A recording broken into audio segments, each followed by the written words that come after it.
Coming from Gate 1, turn left on Avenida Castilla, parking in front of Manors 2 or 3 near the corner. You'll begin between these two manors, following the path past the fire hydrant, turning right to the end of the carport where we will start our walk. Native to the Canary Islands, the Canary Island pine is one of the most fire-resistant conifers in the world.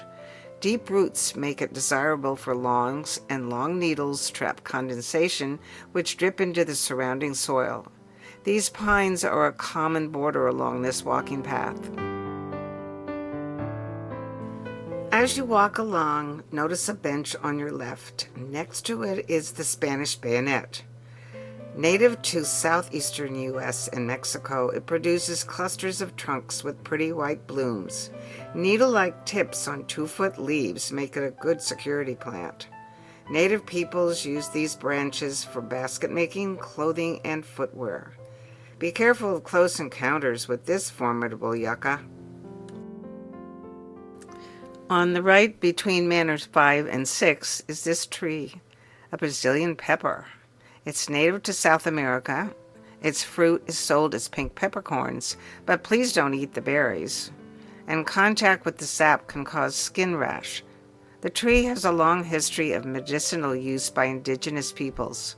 It appears in ancient religious artifacts and idols in Chile and history. Recent studies of the fruit show promise for its use as treatment for MRSA.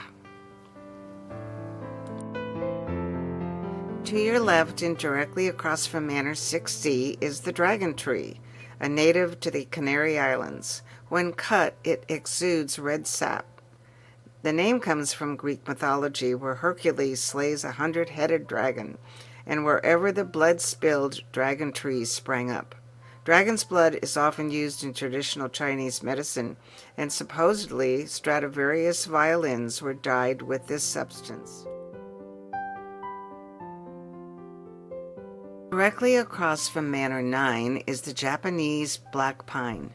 Native to Japan, it is the dominant pine along its coast. Also an important species used in Japanese architecture for centuries. A popular horticultural tree that resists pollution and salt. Widely used in landscaping and popular for bonsai, it's often called the king of bonsai. Across from Manor 11 and just beyond it is the edible fig. Indigenous to Western Asia and distributed by man throughout the Mediterranean, this tree probably bears the oldest cultivated fruit in the world. Evidence suggests figs were planted outside of caves 10,000 years ago. The fruit is a good source of dietary fiber and many nutritional elements. Missionaries brought the first figs to California, and they are often mentioned in mythology and religion. As you pass Manor 11 and on its right, you'll see the Hong Kong orchid tree, discovered in the ruins of an old house on the remote coast of Hong Kong in the 1880s. It is a sterile tree propagated by grafting, cuttings, and air laying. The leaf is shaped like a heart. It's regarded in Hong Kong as the clever leaf, used to make bookmarks in hopes of bringing good luck to studies. The blooms are showy purple-pink blossoms in the fall, winter, and spring. It can reach 40 feet in as little as 10 years. Directly across from Manor 13A are 2 queen palms. Native to South America, it is a fast-growing feather palm and popular ornamental due to its graceful appearance. Give it sun and it will grow 50 feet or more. Wildlife enjoys its fruits and leaves, and flowering stems are used as cattle fodder. Snails and caterpillars like the base of pruned fronds for breeding places. Across from Manor 14G is the Ponytail Palm. A native of Mexico, this plant has a confused identity. It is actually a succulent, mistakenly called a palm due to its single trunk with leaves at the top. The bottom of the trunk is bulbous and stores water. Slow growing and drought tolerant, one can live hundreds of years and reach 30 feet. It's also called an elephant's foot due to its base's shape and gray crackled surface.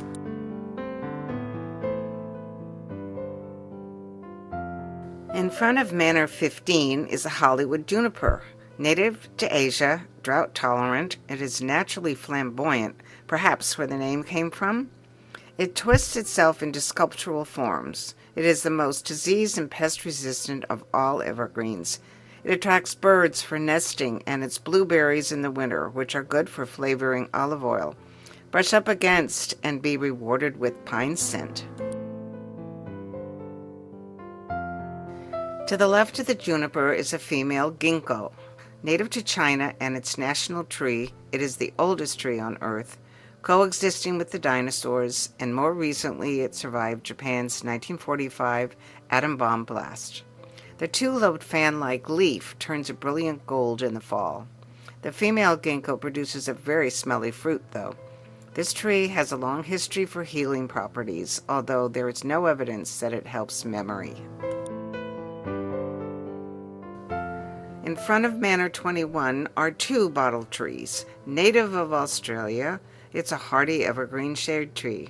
Little or no water is required once established. Aborigines could bore a hole in the moisture-stored trunk and squeeze out water. Foliage used for livestock during drought. Wood used for shields, bark, and fiber. Fiber used for fish nets and twine, as well as eaten.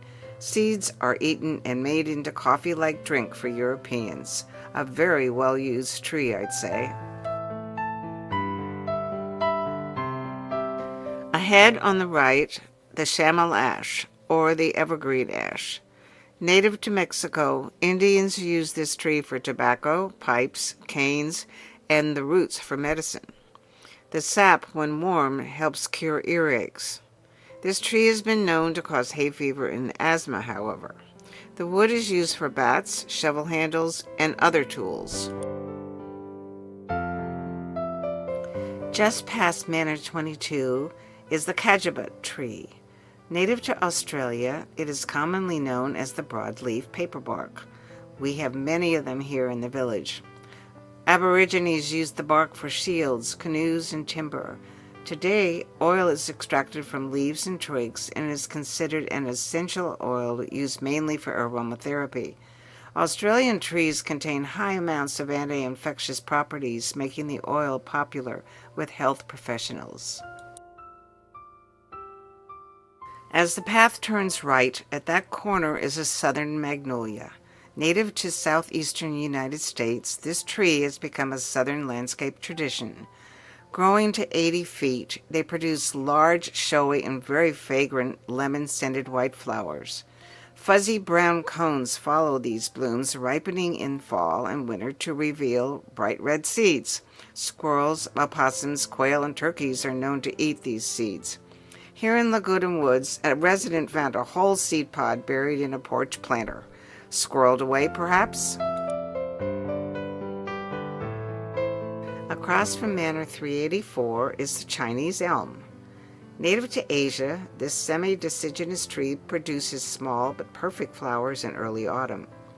Its abundant seeds are eaten by birds, and the leaves are favored by butterfly larvae. The showy, exfoliating bark adds great textural and visual interest. The wood is used for tool handles, bows, and baseball bats. Highly resistant to insect and disease, it's called one of the toughest and adaptable of all trees. At the corner of Manor 24 is a cook pine. Native to southwestern Pacific, it was classified on the second Captain Cook voyage. They can grow up to 200 feet. This tree always leans an average of 8 degrees towards the equator, wherever it grows. Scientists think that gravity or even the Earth's magnetic field could be playing a role in the constant tilt of this tree. It's planted in parks and formal gardens due to its unique look. Between Manors 383A and 383C is a Jacaranda Tree. Native to South America and grown worldwide, it is valued for the intense, fragrant flower displays of lavender blue blooms in the late spring and summer. Propagation is by softwood cuttings, grafting, or by seed. No pests are a major concern, and the tree wood is called logwood, used in dyeing and in medicine. Huelhauser assured us that jacarandas are very much a part of California's gold. At the corner of 383C is a carrotwood, a native of Australia and popular as a shade tree. A prolific seed producer, its fruit is a favorite of birds and supplies food for many butterfly species. This lovely tree is considered an ecological threat in some places.